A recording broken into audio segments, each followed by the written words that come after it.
আমরা history of এডুকেশনের দুটো ইউনিট ছাড়া বাকি সমস্ত ইউনিটের কোশ্চেন অ্যান্সার আলোচনা করে ফেলেছি এবং আমরা সাইকোলজিক্যাল ফাউন্ডেশন অফ এডুকেশন অর্থাৎ ইউনিট 2 এর সাব ইউনিট এ, সাব ইউনিট বি সমস্ত টপিকগুলো নিয়ে আলোচনা করেছি। শুধুমাত্র মেমোরি এইটা বাকি ছিল, এটা নিয়েই আজকের আলোচনা আরম্ভ হবে এবং এটা নিয়েই শেষ হবে।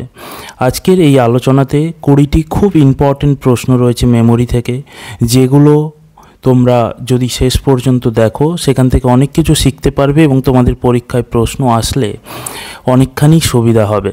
তাই শেষ পর্যন্ত দেখবে, স্কিপ করবে না। এবং তোমরা প্রত্যেকেই জানো আমরা শুধুমাত্র প্রশ্ন ও উত্তর দেখি না, তার সাথে সাথে আমরা এক্সপ্লেনেশন দেখি, সেই রিলেটেড আরও কতগুলো ইনফরমেশান জানি। কারণ এক্স্যাক্টলি এই প্রশ্নটা না আসলেও এই রিলেটেড যে কোনো প্রশ্ন আসলে যাতে তোমরা করতে পারো, সেই জন্য আমরা বিভিন্ন ইনফরমেশানগুলো জানবো একইভাবে। তো আজকে আমরা শুরু করব, তবে শুরু করার আগে বলে দিই, তোমরা বাকি ভিডিওগুলো দেখার জন্য প্লেলিস্টে গিয়ে তোমরা WBSSCর মধ্যে যাবে, সেখানে সমস্ত ইউনিটের যা যা প্রশ্ন উত্তর আলোচনা হয়েছে সবগুলো দেওয়া রয়েছে। এবং যারা নতুন, যারা সাবস্ক্রাইব করনি তারা সাবস্ক্রাইব করে নাও, না হলে ভিডিও আপলোড করলে বুঝতে পারবে না। এবং তোমাদের কি ডিমান্ড, কি চাই, কেমন লাগলো সেগুলো কমেন্ট করে জানাবে। আমি ধীরে ধীরে এক এক করে যেমন যেমন সময় পাবো তোমাদের জন্য সেই ভিডিওগুলো নিশ্চয়ই নিয়ে আসবো। চলো শুরু করা যাক আজকের আলোচনা।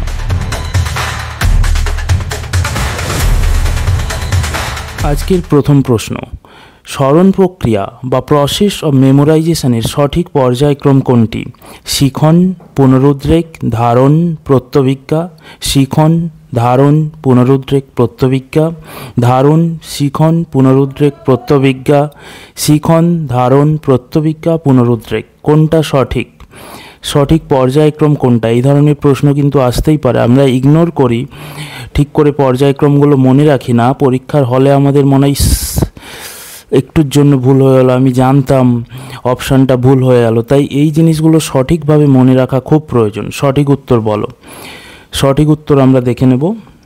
সঠিক উত্তর হলো শিখন, ধারণ, প্রত্যভিজ্ঞা, পুনরুদ্রেক। Learning, retention, recognition, recall. Option D. এই উত্তরটি কেন সঠিক? স্মরণ প্রক্রিয়া শুরু হয় কোনো কিছু শেখা বা অভিজ্ঞতা অর্জনের মাধ্যমে।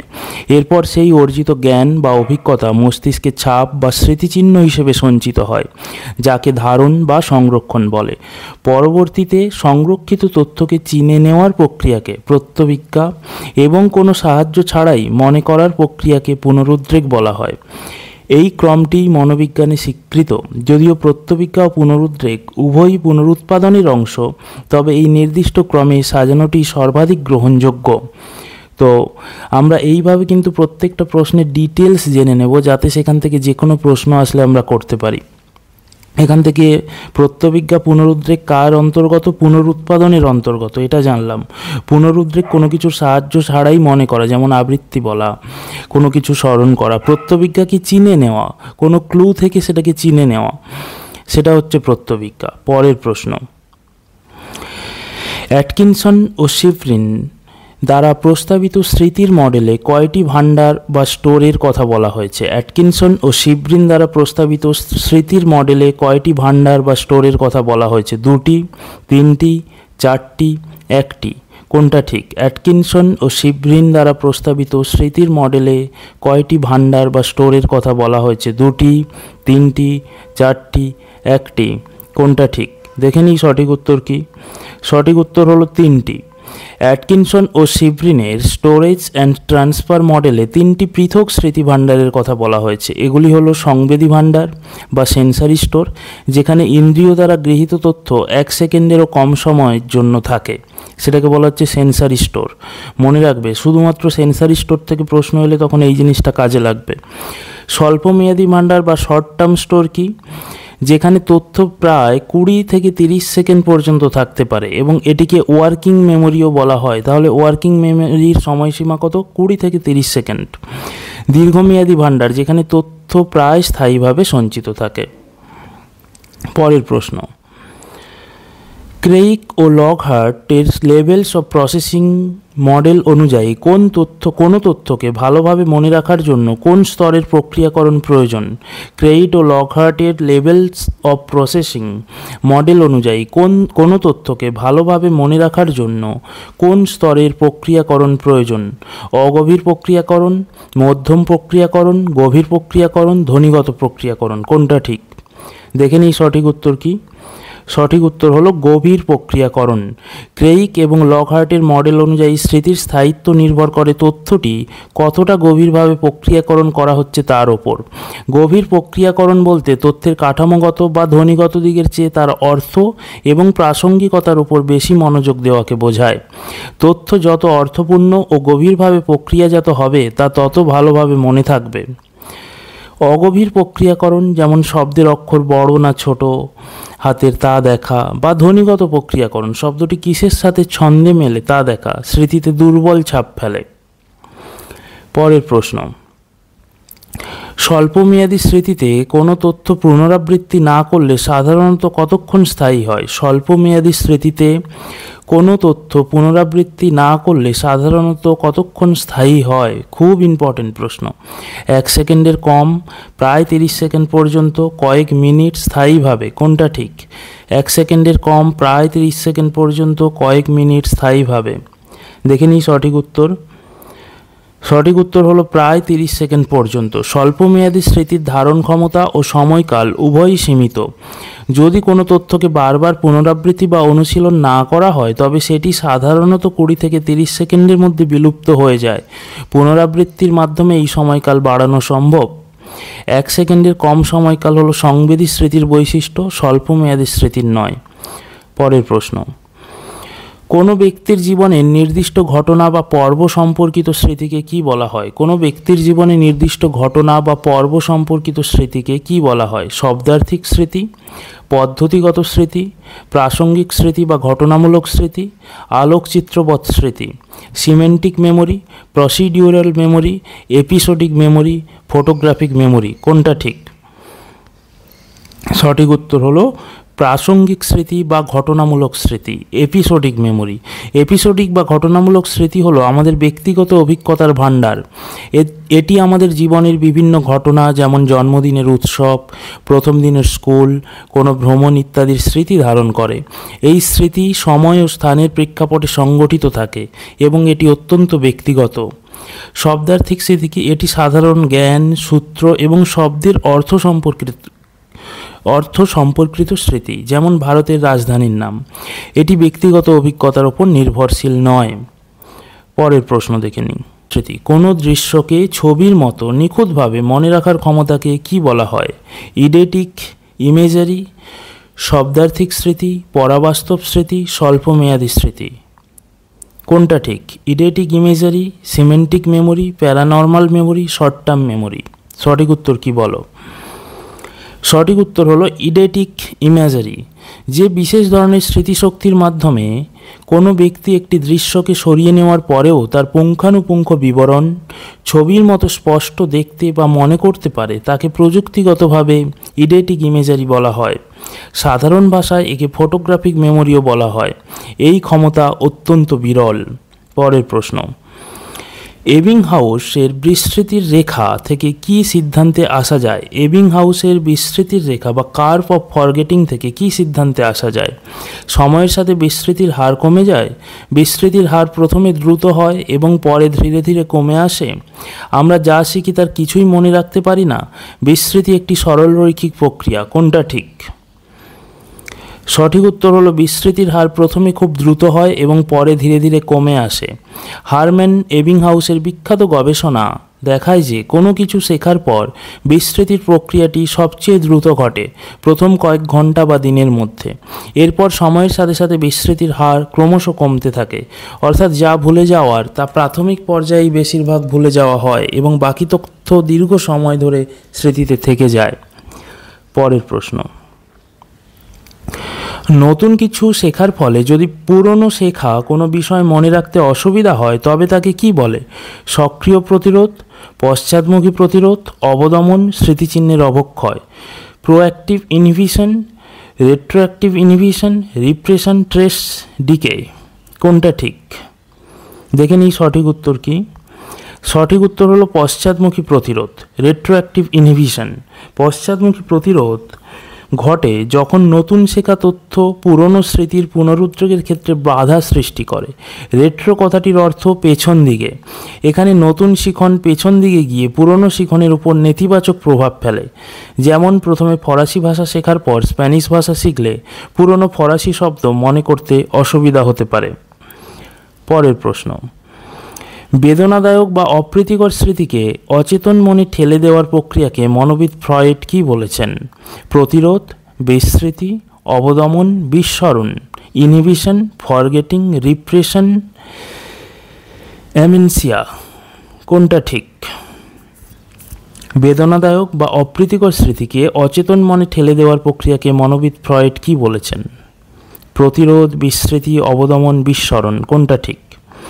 সঠিক উত্তর হলো অবদমন। সিগমন্ড ফ্রয়েড মনসমীক্ষণ তত্ত্ব অনুযায়ী অবদমন হলো একটি আত্মরক্ষামূলক কৌশল বা ডিফেন্স মেকানিজম। এর মাধ্যমে আমাদের মন বেদনাদায়ক, উদ্বেগজনক বা সামাজিকভাবে অগ্রহণযোগ্য স্মৃতি বা অভিজ্ঞতাকে সচেতন স্তর থেকে অচেতন স্তরে ঠেলে দেয়। এই ধরনের বিস্মৃতি উদ্দেশ্য প্রণোদিত, যদিও ব্যক্তি সচেতনভাবে তা করে না। পরের প্রশ্ন, পরিচিত কোনো স্থানের ক্রম মনে রেখে বিভিন্ন তথ্য মনে রাখার কৌশলকে কি বলা হয়? পেকওয়ার্ড পদ্ধতি, লোকাই পদ্ধতি, কিওয়ার্ড পদ্ধতি, আদ্যক্ষর কৌশল, কোনটা ঠিক? পরিচিত কোনো স্থানের ক্রম মনে রেখে বিভিন্ন তথ্য মনে রাখার কৌশলকে কি বলা হয়? দেখে নিই সঠিক উত্তর কি। সঠিক উত্তর হলো লোকাই পদ্ধতি, দ্য মেথড অফ লোকি। লোকাই একটি ল্যাটিন শব্দ যার অর্থ স্থানসমূহ বা প্লেসেস। এই স্মৃতি কৌশলে একজন ব্যক্তি তার অত্যন্ত পরিচিত একটি পদ বা স্থানের বিভিন্ন অবস্থানকে মনে রাখে এবং যে বিষয়গুলি মনে রাখতে হবে সেগুলির কাল্পনিক চিত্র ওই নির্দিষ্ট স্থানগুলিতে স্থাপন করে। পরে মানসিকভাবে সেই পথে হেঁটে গেলেই পরপর বিষয়গুলি মনে পড়ে যায়। পরের প্রশ্ন দেখে নিই। SQ4R কৌশলটির 4R এর অন্তর্ভুক্ত কোনটি নয়? খুব ইম্পর্টেন্ট প্রশ্ন। SQ4R কৌশলটির 4R এর অন্তর্ভুক্ত কোনটি নয়? পড়া, প্রতিফলন করা, পুনরাবৃত্তি করা, আবৃত্তি করা, রিড, রিফ্লেক্ট, রিপিট, রিসাইট, কোনটা 4R এর অন্তর্ভুক্ত নয়? দেখে নিই সঠিক উত্তর কি। সঠিক উত্তর হলো পুনরাবৃত্তি করা বা রিপিট। টমাস ও রবিনসন দ্বারা উদ্ভাবিত SQ4R কে উদ্ভাবন করেছেন? টমাস ও রবিনসন। SQ4R কৌশলটি কার্যকর শিখন ও স্মরণের জন্য ব্যবহৃত হয়।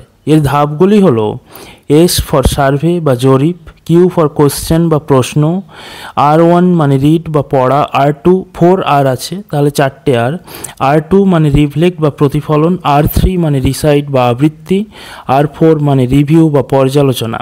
এখানে রিপিট বা পুনরাবৃত্তির কথা সরাসরি বলা হয়নি, যদিও আবৃত্তি ও পর্যালোচনার মধ্যে এর ধারণা নিহিত আছে, তবে নির্দিষ্ট আরগুলির মধ্যে এটি নেই। পরের প্রশ্ন, কোনো বিষয়কে একবারে একটানা না শিখে মাঝে মাঝে বিরতি দিয়ে শেখার পদ্ধতিকে কি বলে? সংহত অনুশীলন বা মাস্ট প্র্যাকটিস, বন্টিত অনুশীলন বা ডিস্ট্রিবিউটেড প্র্যাকটিস, অংশ পদ্ধতি বা পার্ট মেথড, আবৃত্তি পদ্ধতি বা রিসাইটেশন মেথড। কোনো বিষয়কে একবারে একটানা না শিখে মাঝে মাঝে বিরতি দিয়ে শেখার পদ্ধতিকে কি বলে? সঠিক উত্তর কি? দেখে নিই সঠিক উত্তর কি। সঠিক উত্তর হলো বন্টিত অনুশীলন বা ডিস্ট্রিবিউটেড প্র্যাকটিস। বন্টিত বা ব্যবধানযুক্ত অনুশীলন পদ্ধতিতে শেখার সময়টিকে কয়েকটি ছোট ছোট অংশে ভাগ করে নেওয়া হয় এবং প্রতিটি অংশের মাঝে বিরতি দেওয়া হয়। গবেষণায় দেখা গেছে দীর্ঘমেয়াদী স্মরণের জন্য এই পদ্ধতিটি একটানা শেখার চেয়ে বেশি কার্যকর, কারণ এটি ক্লান্তি ও একঘেয়েমি দূর করে এবং মনোযোগ ধরে রাখতে সাহায্য করে। পরের প্রশ্ন, স্মৃতি সংক্রান্ত পরীক্ষায় কথ্য উপাদান বা ভার্বাল ম্যাটেরিয়াল প্রদর্শনের জন্য পরীক্ষাগারে ব্যবহৃত যন্ত্রটির নাম কি? Tachistoscope, memory drum, tape recorder, computer, কোনটা ঠিক? Tachistoscope, memory drum, tape recorder, computer. স্মৃতি সংক্রান্ত পরীক্ষায় কথ্য উপাদান বা ভার্বাল ম্যাটেরিয়াল প্রদর্শনীর জন্য পরীক্ষাগারে ব্যবহৃত যন্ত্রটির নাম কি? সঠিক উত্তর হলো মেমোরি ড্রাম। মেমোরি ড্রাম একটি ঐতিহ্যবাহী যন্ত্র যা স্মৃতি সংক্রান্ত গবেষণায় ব্যবহৃত হয়। এই যন্ত্রের সাহায্যে একটি নির্দিষ্ট সময় ধরে এক বা একাধিক শব্দ, সংখ্যা বা অর্থহীন অর্থহীন সিলেবল পরীক্ষার্থীর সামনে একটি জানালার মতো খোলা অংশের মাধ্যমে প্রদর্শন করা হয়। এটি উপাদান প্রদর্শনের সময়কাল এবং ক্রমকে নিয়ন্ত্রণ করতে সাহায্য করে। পরের প্রশ্ন, এবিংহাউসের সংরক্ষণ পদ্ধতি বা সেভিং মেথড দ্বারা কি পরিমাপ করা হয়? শিখনের পরিমাণ, অ্যামাউন্ট অফ লার্নিং, ধারণ বা সংরক্ষণের শক্তি, পাওয়ার অফ রিটেনশন, বিস্মৃতির কারণ, কজ অফ ফরগেটিং, বুদ্ধিমত্তা বা ইন্টেলিজেন্স। কোনটা ঠিক? এবিংহাউসের সংরক্ষণ পদ্ধতি দ্বারা কি পরিমাপ করা হয়? Amount of learning, power of retention, cause of forgetting, intelligence. সঠিক উত্তর হলো ধারণ বা সংরক্ষণের শক্তি অর্থাৎ পাওয়ার অফ রিটেনশন। সংরক্ষণ বা পুনঃশিখন পদ্ধতিতে কোনো বিষয় প্রথমবার শেখার পর কিছু সময় বিরতি দিয়ে তা আবার নতুন করে শিখতে কতগুলি প্রচেষ্টা বা কত সময় কম লাগলো তা পরিমাপ করা হয়। প্রথমবার শেখার তুলনায় দ্বিতীয়বার শেখার সময় যে প্রচেষ্টা বা সময় বেঁচে যায় সেটি হলো স্মৃতির ধারণ ক্ষমতার পরিমাপ। যত বেশি প্রচেষ্টা বাঁচে ধারণ ক্ষমতা তত ভালো বলে মনে করা হয়। পরের প্রশ্ন, পুরনো শেখা কোনো বিষয় যদি নতুন কিছু শিখতে বাধা সৃষ্টি করে তবে তাকে কি বলে? পশ্চাদমুখী প্রতিরোধ, সক্রিয় প্রতিরোধ, অবদমন, উদ্দেশ্য প্রণোদিত বিস্মৃতি। পুরনো শেখা কোনো বিষয় যদি নতুন কিছু শিখতে বাধা সৃষ্টি করে তবে তাকে কি বলে? Retroactive inhibition, proactive inhibition, repression, motivated forgetting. কোনটা ঠিক? সঠিক উত্তর দেখে নিই। সক্রিয় প্রতিরোধ বা প্রোঅ্যাক্টিভ ইনহিবিশন। সক্রিয় প্রতিরোধ তখন ঘটে যখন পুরনো স্মৃতি নতুন কিছু শেখার বা মনে রাখার ক্ষেত্রে বাধা হয়ে দাঁড়ায়। প্রো কথাটির অর্থ সামনের দিকে। এখানে পুরনো শিখন সামনের দিকে এগিয়ে নতুন শিখনের ওপর নেতিবাচক প্রভাব ফেলে। যেমন যে ব্যক্তি প্রথমে ম্যানুয়াল গাড়ি চালাতে শিখেছে তার পক্ষে পরে অটোমেটিক গাড়ি চালাতে গিয়ে ভুল করে গিয়ার বদলানোর প্রবণতা দেখা যেতে পারে। পরের প্রশ্ন, বড় সংখ্যা বা তথ্যকে মনে রাখার সুবিধার্থে ছোট ছোট অর্থপূর্ণ অংশে ভাগ করে নেওয়ার প্রক্রিয়াকে কি বলে? কোডিং, খণ্ডীকরণ, সংক্ষেপণ, শ্রেণীবিন্যাস। Coding, chunking, condensing, classification. কোনটা ঠিক? সঠিক উত্তর হলো খণ্ডীকরণ বা চাঙ্কিং বা চাকিং। খণ্ডীকরণ বা চাঙ্কিং হলো একটি স্মৃতি কৌশল যেখানে অসংবোধিত তথ্যগুলিকে ছোট, পরিচিত এবং অর্থপূর্ণ অংশে ভাগ করে নেওয়া হয়। এর ফলে স্বল্পমেয়াদী স্মৃতির সীমিত ক্ষমতাকে, সাধারণত 7+-2 আইটেম অতিক্রম করে বেশি তথ্য মনে রাখা সম্ভব হয়। যেমন একটি লম্বা ফোন নম্বরকে 3 বা 4টি ছোট গ্রুপে ভাগ করে মনে রাখা যায়। পরের প্রশ্ন, দীর্ঘমেয়াদী স্মৃতিতে তথ্য সংরক্ষণের জন্য ব্যবহৃত কোডিংয়ের রূপ কোনটি? ভাষাগত, চিত্রগত, চেষ্টীয়, ওপরের সবকটি। Linguistic, imaginal, motor, all of the above. দীর্ঘমেয়াদী স্মৃতিতে বা লং টার্ম মেমোরিতে তথ্য সংগ্রহের জন্য ব্যবহৃত কোডিংয়ের রূপ কোনটি? সঠিক উত্তর হলো ওপরের সবকটি, অল অফ দ্য অ্যাবাভ। দীর্ঘমেয়াদী স্মৃতিতে তথ্যকে বিভিন্ন রূপে কোড বা সংকেতায়িত করে সংরক্ষণ করা হয়। এর মধ্যে প্রধান 3টি রূপ হলো ভাষাগত ও শব্দার্থিক কোডিং, তথ্যকে শব্দ বা ভাষার আকারে মনে রাখা। চিত্রগত কোডিং, তথ্যকে মানসিক চিত্র বা ছবির আকারে মনে রাখা। চেষ্টীয় কোডিং, শারীরিক দক্ষতা বা নড়াচড়াকে মনে রাখা। পরের প্রশ্ন, আগ্রহ হলো মনোযোগের জননী এবং মনোযোগ হলো স্মৃতির জননী। মর্গান ও গিলিল্যান্ড, উডওয়ার্থ ও মার্কোইস, ভাটিয়া, এবিংহাউস। কোনটা ঠিক? মর্গান ও গিলিল্যান্ড নাকি উডওয়ার্থ ও মার্কোইস নাকি ভাটিয়া নাকি এবিংহাউস? আগ্রহ হলো মনোযোগের জননী এবং মনোযোগ হলো স্মৃতির জননী। Interest is the mother of attention and attention is the mother of memory. উক্তিটি কার? সঠিক উত্তর হলো ভাটিয়া। এই বিখ্যাত উক্তিটি ভাটিয়ার, যা স্মরণ প্রক্রিয়ার আগ্রহ এবং মনোযোগের অপরিহার্য ভূমিকাকে তুলে ধরে। এর অর্থ হলো কোনো কিছু ভালোভাবে মনে রাখতে হলে প্রথমে সেটির প্রতি মনোযোগ দিতে হবে, আর মনোযোগ দেওয়ার জন্য সেটির প্রতি আগ্রহ থাকা প্রয়োজন। তাই স্মৃতিকে শক্তিশালী করতে হলে তার মা, মনোযোগ এবং দিদিমা আগ্রহকে গুরুত্ব দিতে হবে। পরের প্রশ্ন, পূর্বজন্মের স্মৃতি মনে করার মতো অস্বাভাবিক স্মৃতিকে কি বলে? পূর্বজন্মের স্মৃতি মনে করার মতো অস্বাভাবিক স্মৃতিকে কি বলা হয়? আলোকচিত্রবৎ স্মৃতি বা ফটোগ্রাফিক মেমোরি, ঘটনামূলক স্মৃতি বা এপিসোডিক মেমোরি, পরাবাস্তব স্মৃতি বা প্যারানর্মাল মেমোরি, শব্দার্থিক স্মৃতি বা সিমেন্টিক মেমোরি। কোনটা ঠিক? পূর্বজন্মের স্মৃতি মনে করার মতো অস্বাভাবিক স্মৃতিকে কি বলা হয়? পরাবাস্তব স্মৃতি বা প্যারানর্মাল মেমোরি। পরাবাস্তব বা প্যারানর্মাল স্মৃতি বলতে সেই ধরনের অত্যন্ত বিরল এবং অস্বাভাবিক স্মৃতিকে বোঝানো হয় যা ব্যক্তির পূর্ববর্তী জীবন বা জন্ম সম্পর্কিত ঘটনা মনে করার দাবি করে। এটিকে জনপ্রিয়ভাবে পুনর্জন্ম সংক্রান্ত স্মৃতিও বলা হয় এবং এটি মনোবিজ্ঞানের একটি বিতর্কিত শাখা, প্যারাসাইকোলজির আলোচনার বিষয়।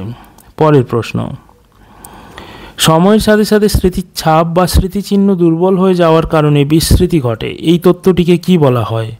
প্রতিরোধ তত্ত্ব, অবদমন তত্ত্ব, স্মৃতিচিহ্নের অবক্ষয় তত্ত্ব, সংকেত নির্ভর বিস্মৃতি তত্ত্ব। কোনটা ঠিক? সঠিক উত্তর বলো এবং কমেন্ট বক্সে জানাও। তোমাদের হিস্ট্রি অফ এডুকেশন থেকে কোশ্চেন অ্যান্সার দেবো নাকি অন্য কোনো রকম কোশ্চেন অ্যান্সার চাইছো সেটা জানাও, কারণ বাকি ইউনিটগুলো আমরা শেষ করে ফেললাম। তো তোমরা যেরকমটা জানাবে, যেরকমটা বেশি কমেন্ট আসবে, আমি কিন্তু সেই পথে চলবো। তো দেখে নিই এর সঠিক উত্তর। স্মৃতিচিহ্নের অবক্ষয় তথ্য, trace decay theory. Trace decay বা স্মৃতিচিহ্নের অবক্ষয় তথ্য অনুযায়ী কোনো কিছুর শেখার ফলে মস্তিষ্কে যে স্নায়বিক ছাপ বা এনগ্রাম তৈরি হয় তা সময়ের সাথে সাথে অব্যবহারের ফলে স্বাভাবিকভাবেই ক্ষয়প্রাপ্ত বা দুর্বল হয়ে যায়। এই তথ্য অনুযায়ী বিস্মৃতির মূল কারণ হলো সময়ের ব্যবধান। যদিও এই তথ্যটি সব ধরনের বিস্মৃতিকে ব্যাখ্যা করতে পারে না, তবে স্বল্পমেয়াদী স্মৃতি থেকে তথ্য হারিয়ে যাওয়ার ক্ষেত্রে এটি প্রযোজ্য বলে মনে করা হয়। Thank you so much. আবার দেখা হবে পরের ক্লাসে।